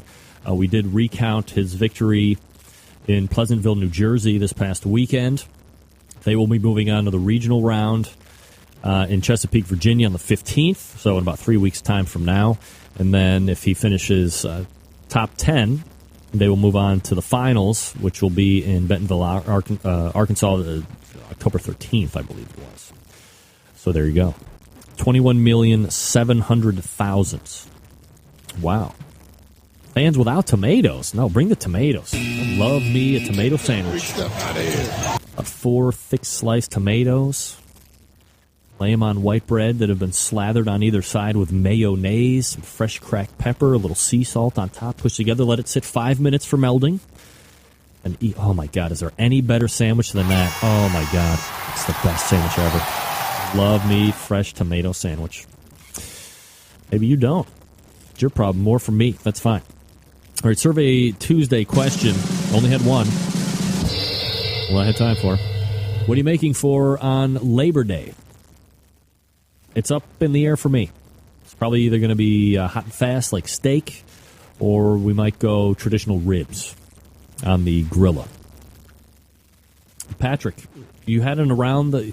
First of all, you're letting the cat out of the bag that you may... I cannot confirm or deny that Patrick may or may not be a potential around the pit correspondent. I will reach out to you and let you know definitively when you're on, and all of that stuff. So just relax. Next week on the show. Wait. Well, I didn't update that. I'm efforting at least one of the meats that I have not done competition roundtable. So it's either going to be a ribs roundtable or a pork roundtable. They're both pork. But it'll be either a pork shoulder roundtable or a barbecue ribs roundtable. So if you're listening and you're one of the top 3 or 4 or 5 or 6 teams in KCBS right now in those categories, expect a email or a phone call if you don't have email asking you to be on the show. If you know people that are in this position, warn them in advance that I'll be reaching out to them. So we may or may not get Sam the Cooking Guy rebooked for next week, and then I'll also try and do at least a competition roundtable. We'll see. No promises. Folks, and then there is this. God, I hate to do this story. Maybe you heard about it. Maybe you saw it on the Yahoo. Westfield, Massachusetts. Patrick, are you familiar with this story? Weigh in if you are. I have the urge to sneeze right now, and I'm fighting it back with every fiber of my being, and I think I'm in a losing battle right now.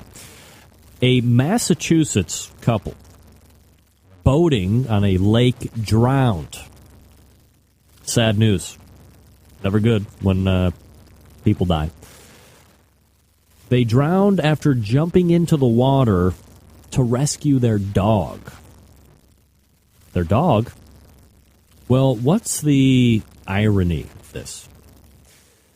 Well, the dog lived. Get that big stuff out of here. Dog survived. People jumping in after the dog died. Dog survived.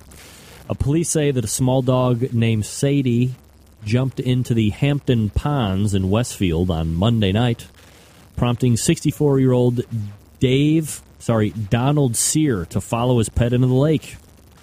Police told the Westfield News that he became distressed, and his wife, 61-year-old Patricia Sear, tried to rescue him. Their daughter, Miranda Landry, told the Boston Globe that her mother jumped into the water despite the fact that another piece of irony, mother couldn't swim. Get that big stuff out of here. Doesn't surprise me at all, Landry said. I know that's what she would do. Other boaters, alerted by screams, helped pull the couple from the water. Efforts to revive them failed, and they were both pronounced dead at the hospital. The dog, however, survived and was taken to the municipal animal shelter. The couple received the West Highland White Terrier as a gift from Daniel Sears 6 weeks ago to replace a beloved dog that died a year ago. Landry and the neighbor told the Globe. The dog will be returned to Daniel Sears' sister, Landry said, adding that she couldn't take the dog in herself because it would be too painful to have the pet around. The Sears were a devoted couple of 40 years, and they couldn't survive without each other. Okay. And the daughter was the youngest of the couple's 3 children. The death still remains under investigation. Folks, the story got caught in the weeds, yeah. Look, well documented. Well documented. I wouldn't be what you would call, pet guy, dog guy. I'm not averse to dogs. I'm not going to have a dog.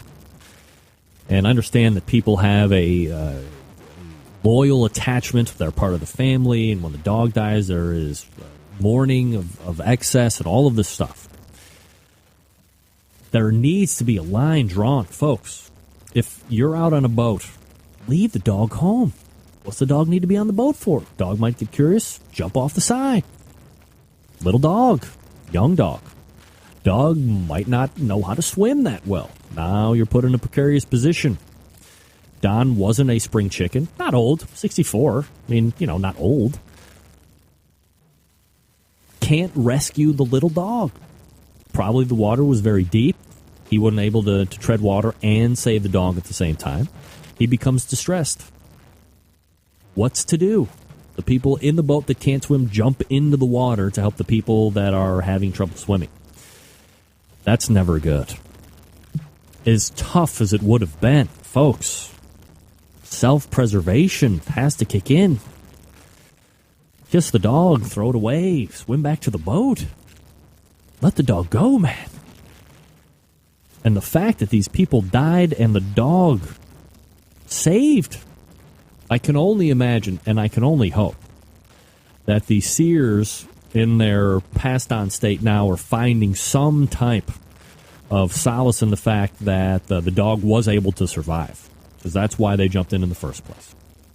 But, I mean, what a tragic story for a husband and wife to be jumping into a lake to save a dog, one becoming distressed, and then the other one who can't swim jumping in after her husband.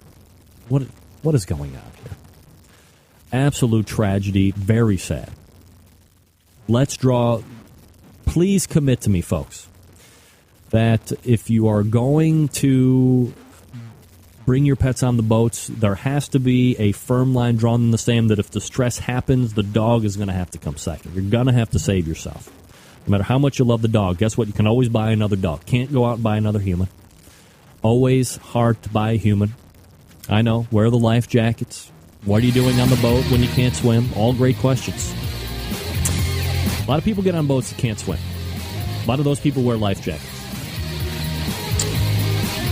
It's a sad story, and it's ironic. And it's sad at the same time. It's ironically sad. All right, gang, we're going to be coming back with the future barbecue competitors. But first, let me tell you about Steven DeFranco. He's a jeweler to the barbecue stars. I talk about him here on the show all the time.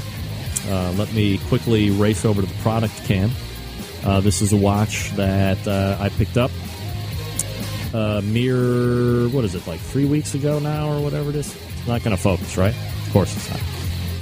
This is the Bolova. There it is. The Bolova, it's a precisionist, so it's not a high line like the Accutron that I have.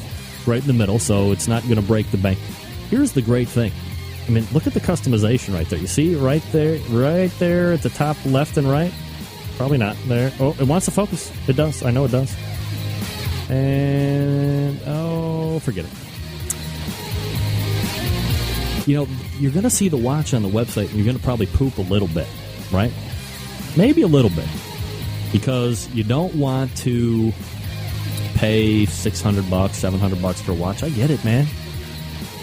You think that there's any possible way that I paid, $700 for this watch? No, absolutely not. You know why? Because just like you, we know somebody in the jewelry business, Stephen DeFranco, of StephenDeFranco.com. You can go on, you can peruse his whole listings of watches, and then you call him. That's the key now, right? 440-943-2700. 440-943-2700. You call and ask for Steve directly. He gets on the phone. You tell him, hey, I saw Rempe. He's got this precisionist watch. I really like it. I see you've done some customization there. I want one for myself. Maybe you don't want one you want one for your wife. Maybe you got the doghouse. Maybe same-sex lover, whatever the case may be. We're not judging here. Love is love. You're going to be amazed with how much money you save. $700? No. $500? No. Less than $400? Maybe. It's worth the call. Worth the call. Especially for us guys. We don't have a lot of stuff that really dresses us up jewelry-wise. So watch. Feels great, looks great, great conversational piece. I mean, look. Looks great. It's wonderful. And it's very accurate. 440-943-2700 or visit StephenDeFranco.com. And you're going to be in it. It's going to be great. I swear.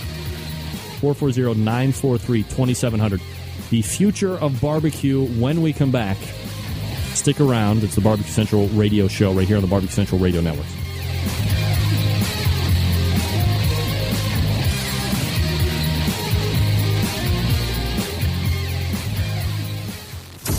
Broadcasting live from the Barbecue Central Radio Network studios in Cleveland, Ohio.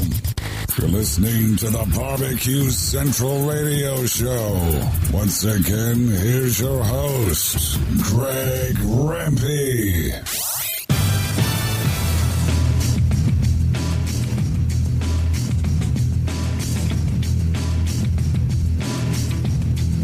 All right, 14 past the hour.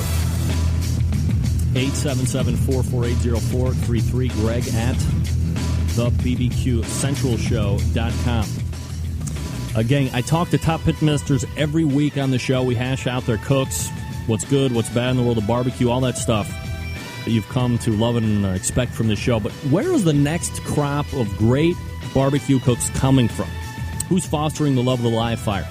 These events are called Kids Q's. They're happening all over the country. My first set of guests tonight are doing their best to lay claim to top honors when it comes to the Kids Q cooks. They've won 3 Kids Q's at the New Holland, Pennsylvania event. I'm lucky enough to be joined by 2 of the 3 pitmasters for the Hunter Hill Honeys.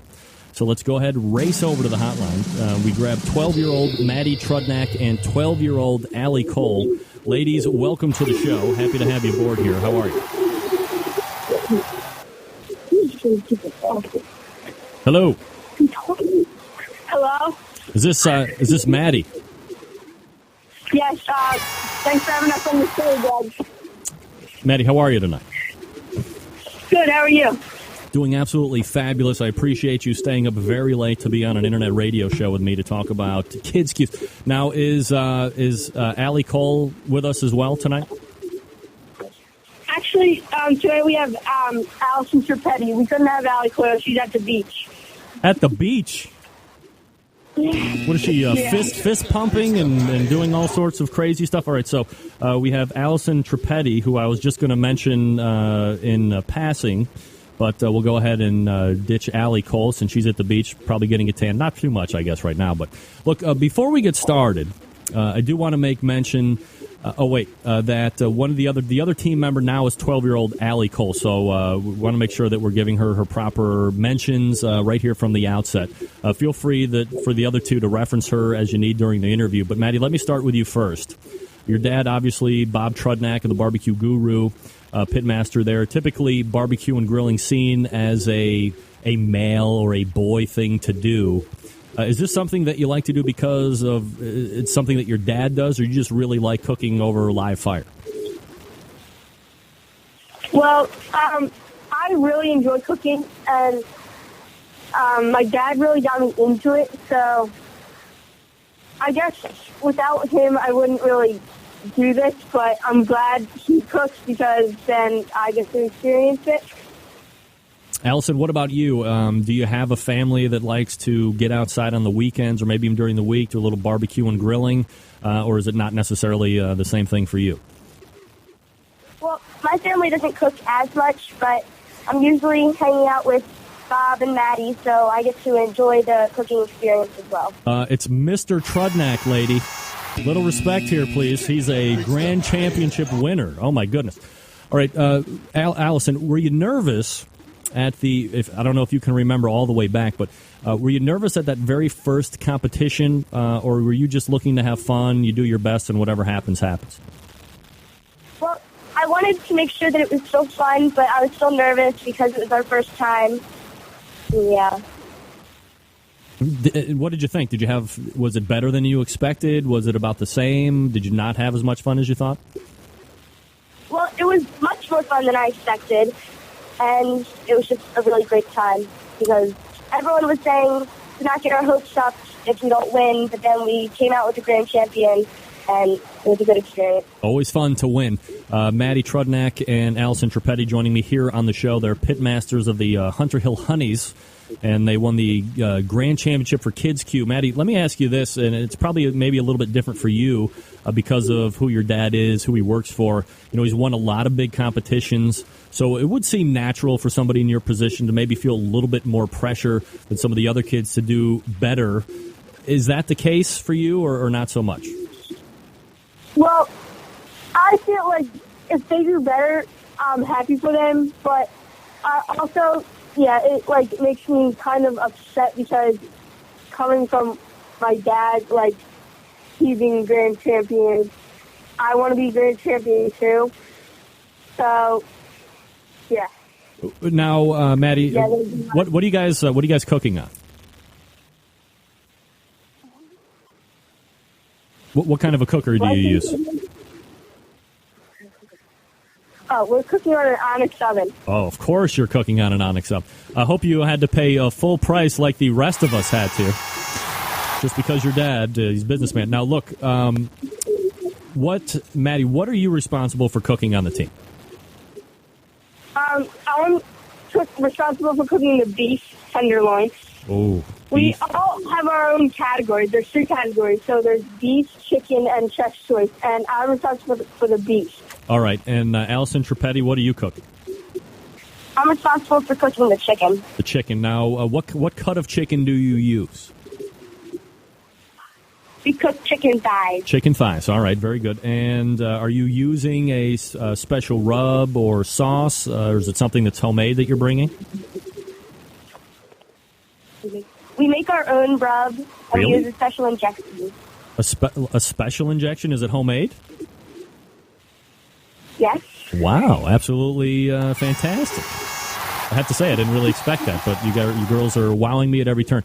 Allison Trippetti and Maddie Trudnak joining me here on the show. We're talking about their win at the Kids Q at New Highland, Pennsylvania this past weekend.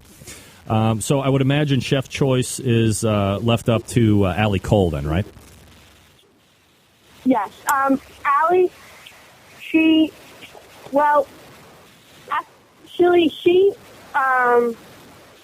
we do a different chef's choice every year.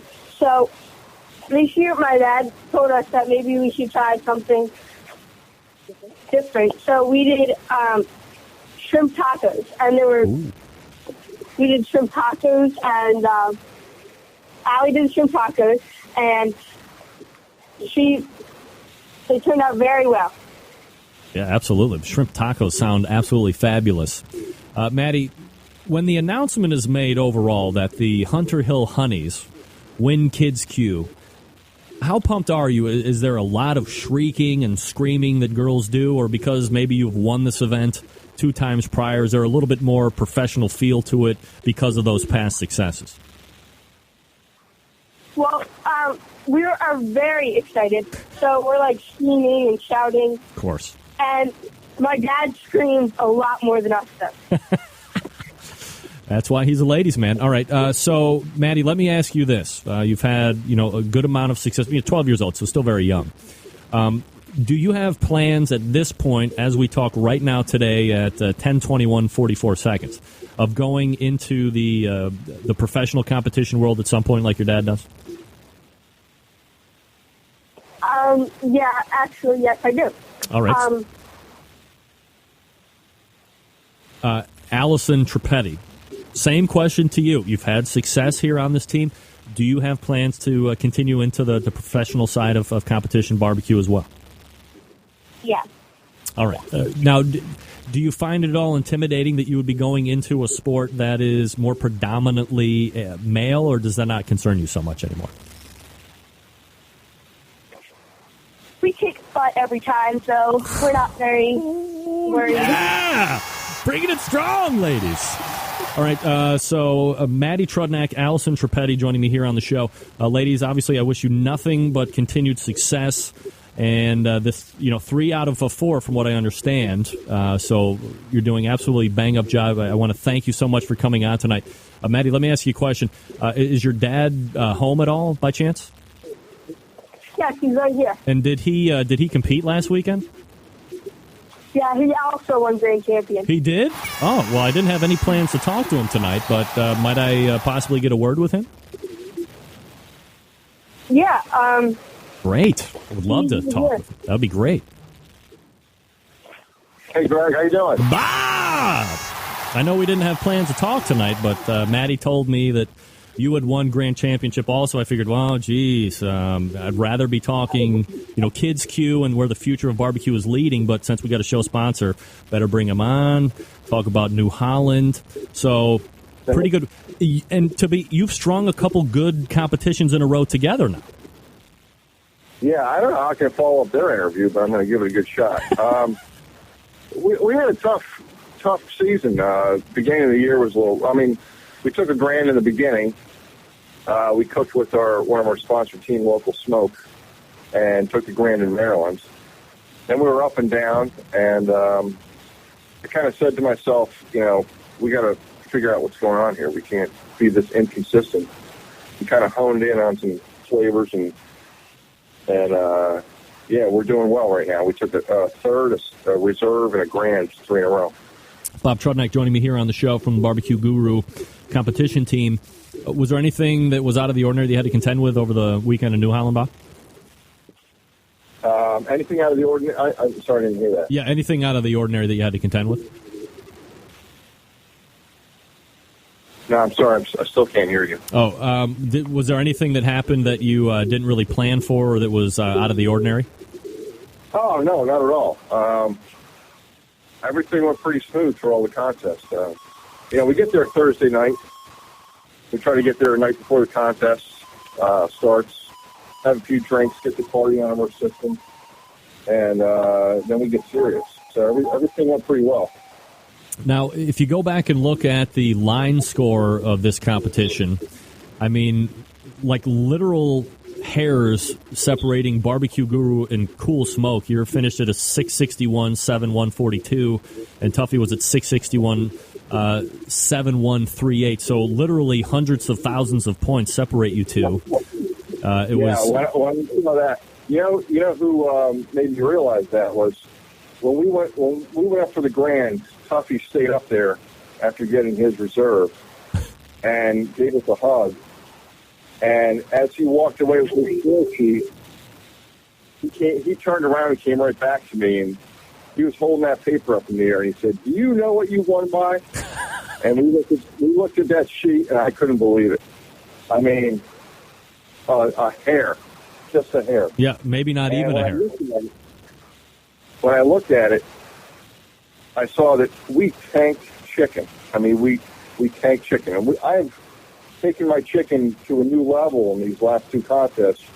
And to tank chicken, I was so surprised. We got 45th. And what happened was he got us in chicken like you wouldn't believe, but we got him by just, a hair over that in the other three categories. And man, oh man, I don't care if it was 4,000th of a point or 40 points. I was just thrilled to be on top at that point. Yeah, win's a win, and you do it, at the expense of 70 other teams. So a big field shows up, and that contest is always a big turnout, no doubt about it. Were you surprised at how poorly the chicken was received? Did you think it was better than 45th? Yeah, I do. But that's the game, and that's the kind of thing that goes through all competitors' heads. You do well 1 week in a certain category, maybe you do well 3 times in 3 weeks in a certain category, and then it tanks. You can't quite figure it out, but you just got to keep pressing on, and until your food doesn't do well in 3 or 4 contests, you don't change anything. So I'm going to do the same recipe I did in New Holland at the next contest, and we'll see where it takes us. Now, you do win ribs outright, and you also win brisket outright. And pork was top 11, or was 11th out of 71 teams. So getting the 2 calls and winning those, you don't know where you are in chicken. You don't really know where you are in pork per se. I mean, did you think you had, at least a decent shot to be, top 10 or maybe at least a reserve grand? I tell you, it's so nerve-wracking to sit there at the award ceremony, no matter what contest you're at, and listen to the calls and try to figure out where you are. But at this contest in New Holland, they do honorable mentions for 15 through 11. Ugh. And then they start calling 10th through 1st individually. So they called chicken. So we know we're not in the top 15 in chicken right away. And now you start to get disappointed. You start to get down on yourself. And then they start with pork ribs. And they start going 15th through 11th. And they start calling 10th, 9th, 8th. When we got the first in ribs, Kenny and I just did one of those little chest bumps, and we were thrilled, man. We ran up there and got the trophy, and wow, we got something here. This is such a great contest. Just to get a call here and you get a first place in ribs, it doesn't get any better than that. And then we got the we heard that we got honorable mention in pork, but we didn't know if it was 15th or 11th. So right down to the wire, the last category they call is first in brisket before they start calling the overall. And to hear that after Tuffy's calls and Pig-Headed and all these other teams that were there, man, it all came together, and we were so excited. It was unbelievable. Is this probably the most memorable win of 2012 currently? Oh, definitely. Yeah, definitely the most memorable win. We've been at this contest since 2005, and we've been all around the top 10, and it's a home contest for us. It's local. The organizers, the volunteers, we know them personally, Meadow Creek. This is a great, great bunch of people. All of our good friends are competing against us. And to win in that field and that venue and at that time is just, there's nothing better. How many more competitions do you have set up for the rest of the year? We have no more state championships, actually. We have a Sam's Club event in Laurel, Maryland in a week and a half. We have the American Royal. We're in the draw for the Jack. And that's all that's happening. All right, so at least 3 more events, depending on how the Sam's thing shakes out. Bob, right. I was talking to your daughter a little bit earlier here in the segment, and she's gotten quite a bit of success at the kids' Qs, and obviously, this is kind of fostering potentially that next generation of competition barbecuers to come down the pike and continue to bear that torch of the things that we like so much about it. That's right. If you can kind of back out of it for a second, I mean, obviously, you're a very formidable competitor, but, you have a kid that's doing it and you're seeing the success that she's getting it. From a dad's perspective, what's it like for you to see her go out, to see her execute, and then at the end, win not 1, not 2, but 3 of these things now? Well, I got to tell you, I am proud as hell of these three girls. It's been amazing. I asked them if they wanted to do it 4 years ago, and they said, they're 9 years old, 10 years old, and they said, yeah, we're going to try it. We want to be like Dad, or we want good barbecue. We want to cook good barbecues. And they decided to give it a shot, and they took the chance. And for them to listen to me during these, little training sessions we have, throughout the summer we do cook. And, we talk about why we're cooking chicken this way, why we're cooking the beef this way, why we're making a decision to do a chef's choice that we're doing, and how to cook. And for them to, when we're doing the cooks, they seem to be often, as preteen girls are often their own little world, but they're getting it, they're figuring it out, and they're executing it. And it's amazing to me. And just building the teamwork thing, and doing such a great job, and they're having a blast. If they didn't win, it wouldn't be a big deal. As long as they're having fun and they're learning something. But for them to do what they did in the last 4 years, I'm blown away by it. I get more excited about their wins, or just a trophy or whatever, just something to reward their accomplishments than my own contest. Well, that's the way it is for parents, absolutely. Bob Trudnak joining me here on the show, Barbecue Guru, competition team pitmaster. Bob, before I let you go here tonight, anything new at the Barbecue Guru? And, of course, how is the CyberQ Wi-Fi doing? Nothing new. We got a lot new, but we talked about that already. The Party Q, the CyberQ Wi-Fi, right? The new improved Onyx oven. CyberQ Wi-Fi is doing exceptionally well. We can't keep them on the shelves, and I want to thank all of our customers out there for being so loyal and sticking with us and growing with us as we grow. And I'm just happy to be a part of the company. Fred set up a wonderful thing for us, and we're going to keep it going for him. Bob Trudnak is the pitmaster for the Barbecue Guru competition cooking team. You can find him at thebbqguru.com. You can also call him toll-free 800-288-GURU. Bob, appreciate you coming on tonight, and certainly please pass along my thanks to your daughter and her friend for actually staying up tonight and coming on and talking about Kids Q. I think it's kind of important to give them their just props for winning, but recognizing that there is another generation of potential barbecuers that are coming out there, and we appreciate the work that you're doing to do that. Thanks a lot, Greg. I appreciate it, and thanks for having the girls on, and thanks for talking to me as well. Yeah, you got it. All right, Bob. Continued success. We'll talk to you soon, buddy. All right, take care. All right, there he is, Bob Trudnak. That's where your future of barbecue is coming from. Bob Trudnak and his daughter's friends. They're doing very well. Did you hear Allison, I believe it was Allison Trippetti, saying, we're good. We're going to cook, and we're out there to win, and we're good. We're not intimidated by the fact that it's a male or perceived. Well, not perceived, it is. Mostly men doing that. They're not afraid. They're not afraid at 12 and 13 years old, not afraid. That's difference. That's a difference. I'm scared at 38, 37, 38. They've won more Grand Championships than I have. Congrats, Maddie, Allison, and Alec. All right, as many of you know, I do have a pellet cooker, and the first thing I did when I got it was call Candy Weaver from Barbecuers Delight Wood Pellets. It's no doubt about it. It's unquestioned. It's not even questioned. There she is, Diane. How are you, honey? Unquestioned,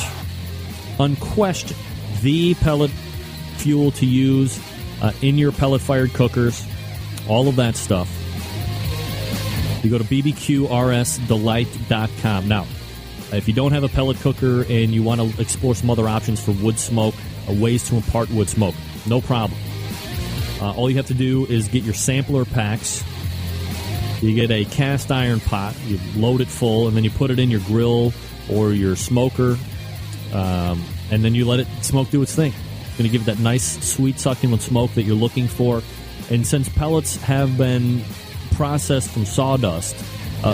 Through pressure, it creates heat. So this is a completely sterile wood smoke product. And what I really like about wood pellets, and sure, you can mix and match wood chunks, but, I mean, you can almost go down to, like, the cup or the third cup or the eighth of a cup. However you want to mix and match your flavor profiles with the wood, you can do it with pellets. It's absolutely fantastic.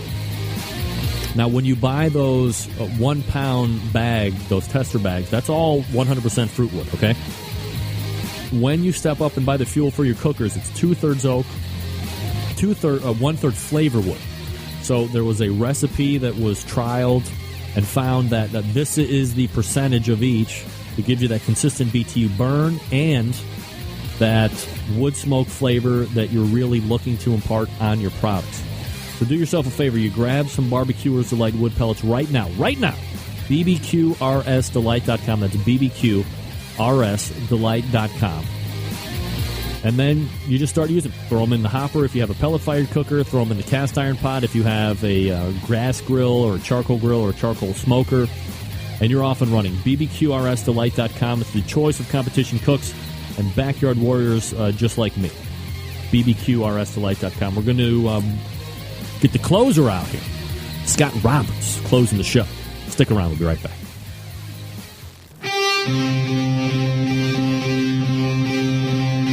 Get in the smoke. Call 877-448-0433 to get on the air. Now, here's your host, Greg Rempe.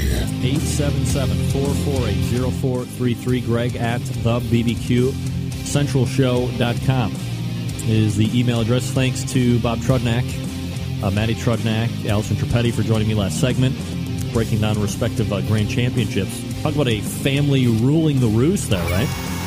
Bob wins the New Holland KCBS Grand Championship, and the Hunter Hill Honeys win the GC and the Kids Cube. All right, helping me close the show tonight, a monthly contributor to the show. You know him as a self-admitted hothead, but he lends his expertise of reviewing sauce and rubs here on this show. So we go ahead and race over to the hotline and welcome back Scott Roberts. Scott, how are you, buddy? Absolutely fantastic. How you doing, Greg? Doing fantastic myself, Scott. Always appreciate you taking time out each and every month here on the show to do the sauce and the rub reviews, which I'm very eager and excited about getting to because I believe I have actually tried. Okay. Well, I'm not as excited as I thought I was. I've tried at least one of the items that are on here, and of course, I love giving my opinion on something that I've tried when you give your opinion. So we're anxiously waiting. I can't wait to hear that. Of course you can. Of course you can. We know both. Now look, I saw on was it the Googles or the Yahoos about the AOLs, maybe the AOLs. Definitely not the Facebooks or the tweeters. But I thought I saw some type of write-up that the Trinidad Scorpion Balut blow fire out of your ass pepper that is widely considered the hottest pepper on earth, that there might be that might get impeded on, or they might be growing a new strain of that to make it even hotter. Have you heard of this? Can you confirm, deny, or by just making stuff up? Well, in the whole chili pepper world, in the past couple of years, there have been 4 or 5 hottest peppers that have come along that have kind of leapfrogged over one another. I consider the hottest pepper in the world to be the Trinidad Moruga Scorpion. That was declared the hottest by the Chili Pepper Institute, the New Mexico State University. They did an 11-month-long study on super hot peppers, very comprehensive. They did genetic mapping and testing. That rated the highest over, the Buchalokia, a.k.a. ghost pepper, over the regular Trinidad Scorpion Butch Tea. But when you get the Scoville ratings that high, it could be something as simple as where they're grown, how much sunlight they get, to make them just a little tiny bit hotter for them to be able to leapfrog over like the second hottest pepper. But once you get that hot, they're just pretty damn hot. It's like if you're making $900 million and somebody says they make $950 million. I mean, it's $50 million more, but in the grand scheme of things, I mean, everybody's got $900 million in their pocket. Exactly. Now, I'm getting a question in the Insta chat room from Raymond Cato. Wants to know what happened to the Naga Viper. Naga Viper, was, as far as I know, and I really haven't looked into it too much, that was an unstable hybrid, a combination of 3 different peppers. Usually peppers have to be stable for 6, 7, 8 generations for them to be really considered a stable pepper, something that will consistently, season after season, produce the same kind of fruit, the same shape, same heat, same flavor. To me, that was kind of a flash in a pan. At one point, it probably did achieve a Scoville rating that high. But consistency-wise, the Trinidad Scorpion or the Trinidad Moruga Scorpion are very consistent, and they're pretty reliable. Now, wasn't that ghost pepper a hybrid? Did that just stabilize out, and it was okay then at that point? No, the ghost pepper wasn't a hybrid. It was its own little variety. All right. As you can tell, I'm very up on my hot pepper spices and stuff. So let's quickly transition out of this before I make myself look like a bigger idiot. And talk about why we have you on here. It's the sauces and rubs that you like to review. You either save us money by giving it a pan. A lot of people trust your palate, Scott, because you're an expert reviewer. Or you encourage us to spend some money on stuff that maybe we were a little hesitant on. First thing we're starting with tonight is called the Big Butts barbecue sauce.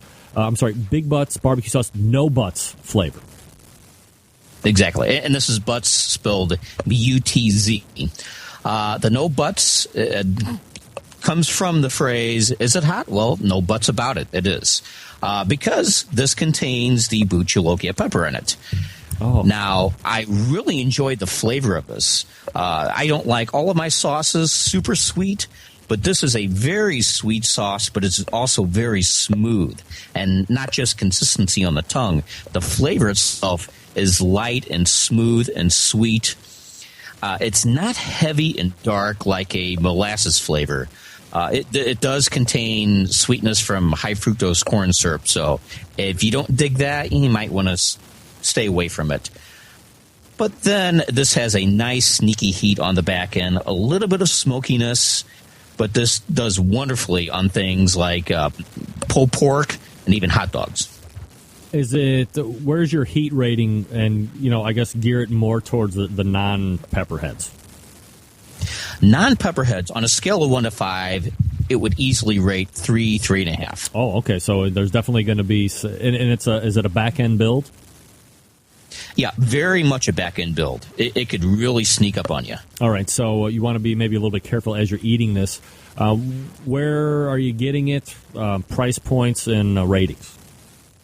Okay, you could find this at bigbuttsbbqsauce.net, and that's spelled big, B-U-T-Z, bbqsauce.net. It comes in a 1-pint jar, so that'd be, 16 ounces? Yep.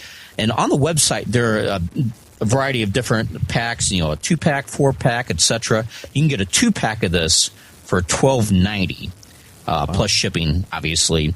I would say it's a fairly good deal for that. It's definitely worth getting, and I would give this maybe a little bit higher than a backyard griller. All right, so maybe 3.5 stars out of 5. Not something that you're going to be finding in the store, though. This is something definitely you want to order online.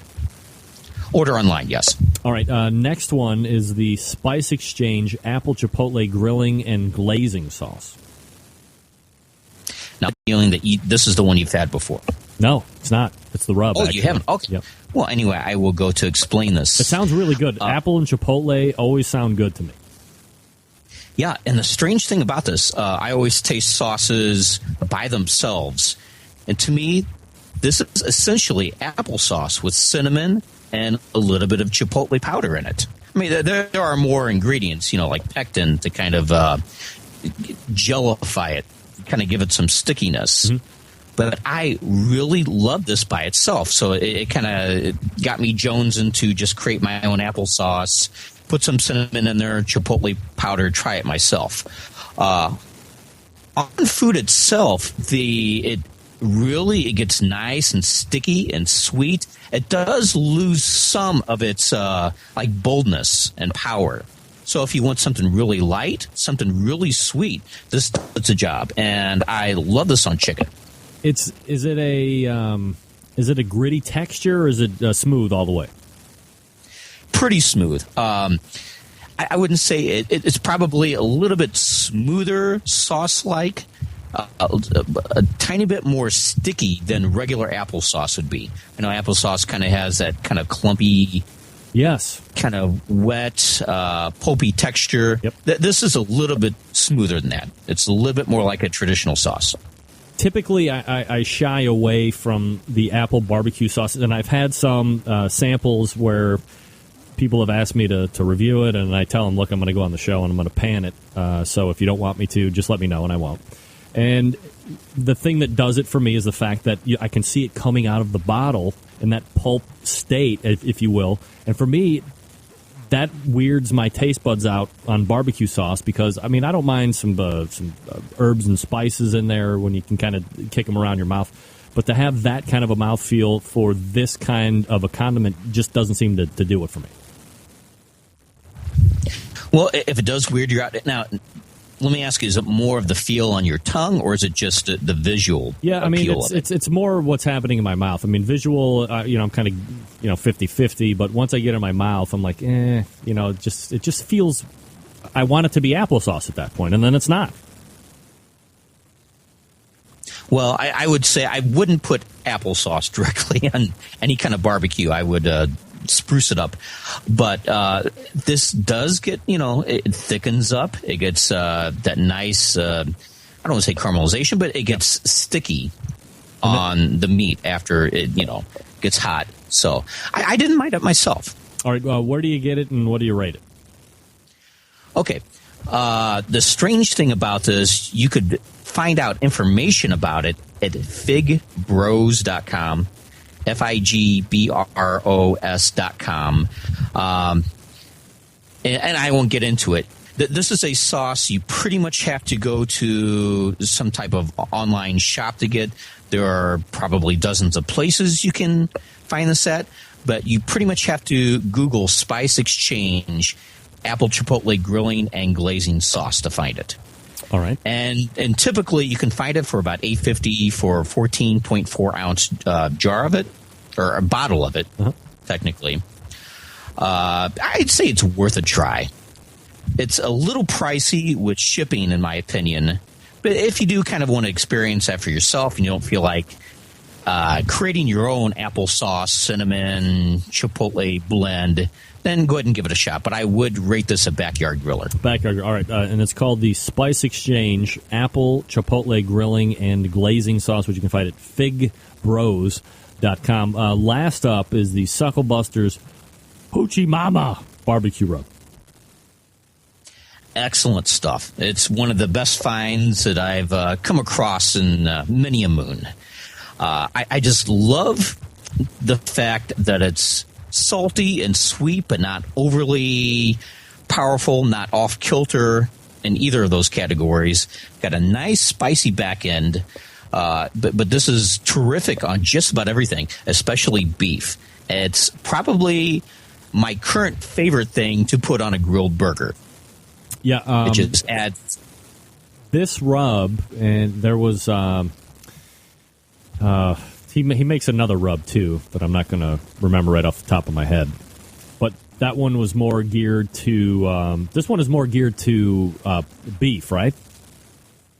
Yeah, it's more savory in nature. Yeah, so the other one was more pork driven, and there was cumin in there. And some of the other more traditional pork rub ingredients. That was really good. But this one was, and this one has been out for a long time. I mean, I don't think people understand that the Hoochie Mama Barbecue Rub Suckle Busters brand, has been out for a handful of years. They won a number of awards down at all of these food shows. So it's not like this company just kind of formed out of thin air in the last 6 months. I mean, they've been around. They're tried and true. They have a good barbecue forum as well. It's called the Texas Barbecue Forum, which people can go on to as well. But his name is it Dan or Don? I forget the owner's Dan Arnold. Yeah, Dan Arnold. His name. great guy and makes really great products and other stuff too, like the salsas and like chili kits and stuff like that. So it's really kind of a good place to just kind of hang out and check out the products. Oh, definitely. And I would say virtually all the products he makes are, very consistently good across the board. All right. Where can you find it? Price points and how do you rate it? Okay. You can find this at sucklebusters.com. It comes in a number of different size containers. For instance, the 4-ounce shaker bottles, $5.99. You could buy a 1.5 pound container for $15.99. That is by far the better deal. If you happen to go through a lot of beef or whatever, you might want to invest in that. And of course, shipping is extra too. Very good stuff. I would have to give this a top 10 call. Top 10 call. All right. So definitely something you're going to want to check out and potentially pick up. One last question before I let you go, Scott, and this was coming from, it's either Chorkman or Corkman. I'm trying to figure out how he's spelling it. From the chat room. He wants to know a super hot sauce that you would recommend. And I'm guessing he's asking because maybe he doesn't have like a hot sauce specialty store, but maybe something you could find more readily available.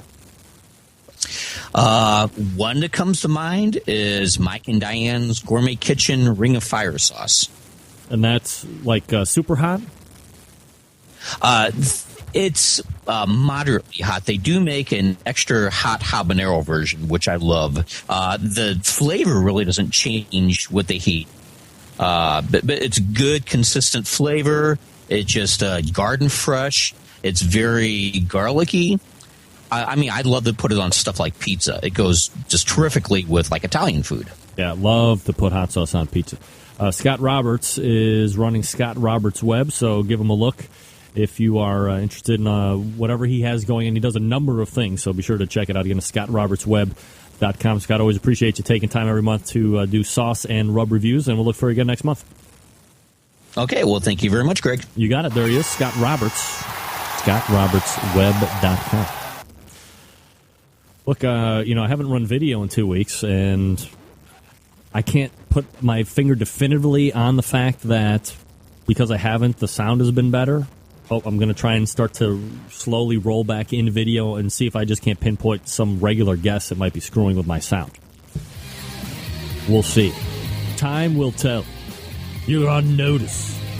Gang, let me talk to you quickly about the Barbecue Guru. We talked to them last segment. Not familiar with automatic pit temperature control devices? How about this? It's a device that you attach to your particular cooker, and you set it to whatever temperature you want that pit to be at. And through a series of microprocessors and fans, it will sit there and tend your pit temperature all the way through.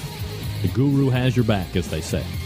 Now, they have the CyberQ Wi-Fi model, so as technology starts to roll out more and more, a lot of people have smartphones, a lot of people have tablets or netbooks or laptop computers. All of these things have wireless cards built into them now. So if you are on a Wi-Fi network or you have the ability to generate if you have the ability to generate a Wi-Fi signal, this is going to be like your best friend. Now you don't have to get up anymore. You don't have to get up anymore out of bed. You keep your phone by you, you keep your laptop computer by you, and you can log on through the internet interface, and then bam, you're like in the guts of the CyberQ Wi-Fi. You can see where your temperature's running at. You can monitor up to 3 different internal meat temperatures, which is absolutely fantastic. And really, the pricing on all of these things, very affordable, especially, if you're looking to just have something be like the pit cruise control, you can go to a less expensive model like a Party Cube. Probably your easiest point of entry, $129. It works for most cookers, and it's $10 more for the ceramic styles. But it runs on AA batteries. It's all self-contained. It couldn't be more portable. Obviously, if you're looking for a cooker, the newly designed Onyx oven is out, winning. Obviously, this past weekend at one, they only cook on Onyx ovens at the Team Barbecue Guru with Barbecue Guru automatic pit temperature control devices. Easiest thing to do, head on over to the website, thebbqguru.com, and then If you have any questions, lob Bob a phone call or one of the other very knowledgeable staff members, 800-288-GURU. That's 800-288-GURU. They will make sure that you're outfitted with exactly what you need to get you up and running out of the box. If you have any trouble after the sale, they're there to help you with the technical assistance as well. TheBBQGuru.com or 800-288-GURU. We're going to wrap the show. Also, quick story of awesomeness when we come back. Stick around. We will be right back.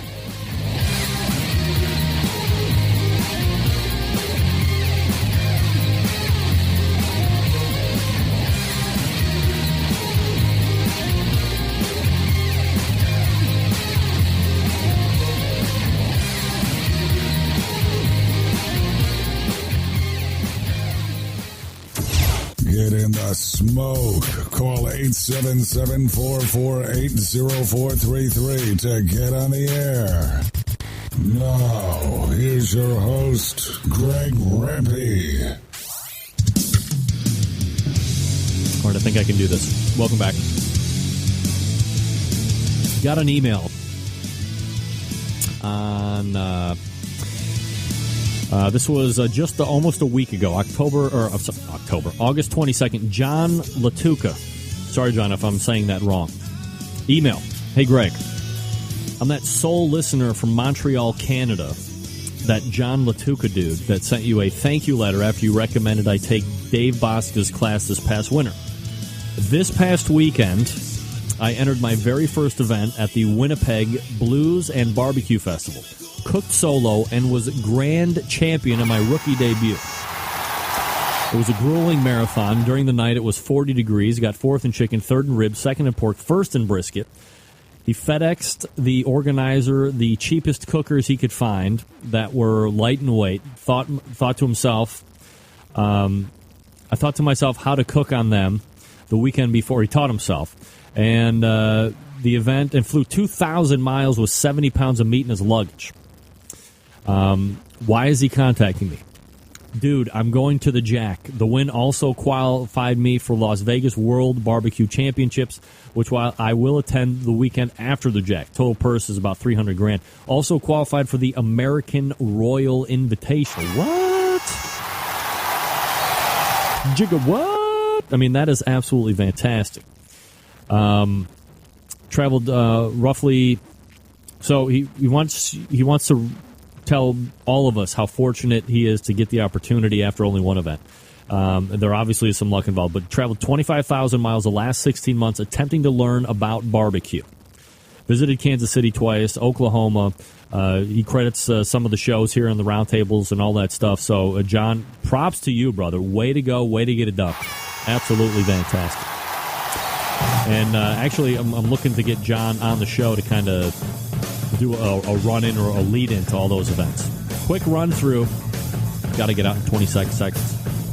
Thanks to Heath Hall, Pork Barrel Barbecue. Thanks to Maddie Trudnak, Allison Trippetti, Allie Cole, and Posterity, Bob Trudnak, and then Scott Roberts, all being on the show tonight. If you have raw cast iron, you use it, treat it right, season it after each and every use. A little bit of Pam, a little bit of Crisco maybe.